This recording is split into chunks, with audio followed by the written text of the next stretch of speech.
আপনার নামে মিথ্যা মামলা হলে ভয় পাওয়ার কিছু নেই, তবে বুদ্ধিমানের মতো আইনগতভাবে এগোতে হবে। নিচে সহজভাবে করণীয়গুলো দিচ্ছি। রশিদ 1, শান্ত থাকুন ও তথ্য জোগাড় করুন। প্রথমে জানুন মামলাটা কি, কোথায় হয়েছে, কোন ধারায় হয়েছে। ডানে ইশারা করা উল্টো হাতের তর্জনী কপি, এফআইআর, মামলার এজাহার সংগ্রহ করুন। ভারসাম্য স্কেল 2, একজন ভালো আইনজীবীর সাথে যোগাযোগ করুন, এটাই সবচেয়ে গুরুত্বপূর্ণ। একজন অভিজ্ঞ আইনজীবী আপনাকে সঠিকভাবে গাইড করতে পারবে, কিভাবে জামিন নিতে হবে, কিভাবে মামলা মোকাবিলা করতে হবে। ঢাল 3, আগাম জামিন, অ্যান্টিসিপেটরি বেইল নিন। যদি গ্রেপ্তারের আশঙ্কা থাকে তাহলে দ্রুত আদালতে গিয়ে আগাম জামিন আবেদন করুন।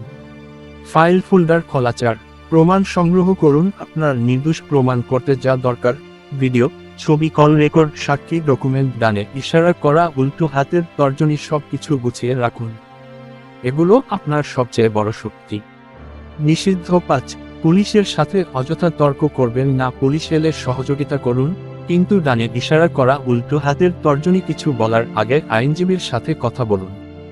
ভারসাম্য স্কেল 6, মিথ্যা মামলার বিরুদ্ধে আইনি ব্যবস্থা নিন। আপনি চাইলে পরে মিথ্যা মামলা করার জন্য পাল্টা মামলা করতে পারেন, মানহানি বা ক্ষতিপূরণের মামলা। নো এন্ট্রি 7, সোশ্যাল মিডিয়ায় বেশি কিছু পোস্ট করবেন না। অনেক সময় ভুল পোস্ট আপনার বিরুদ্ধে প্রমাণ হিসেবে ব্যবহার হতে পারে।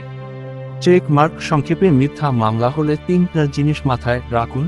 ডানে ইশারা করা উল্টো হাতের তর্জনী আইনজীবী, ডানে ইশারা করা উল্টো হাতের তর্জনী প্রমাণ, ডানে ইশারা করা উল্টো হাতের তর্জনী ধৈর্য।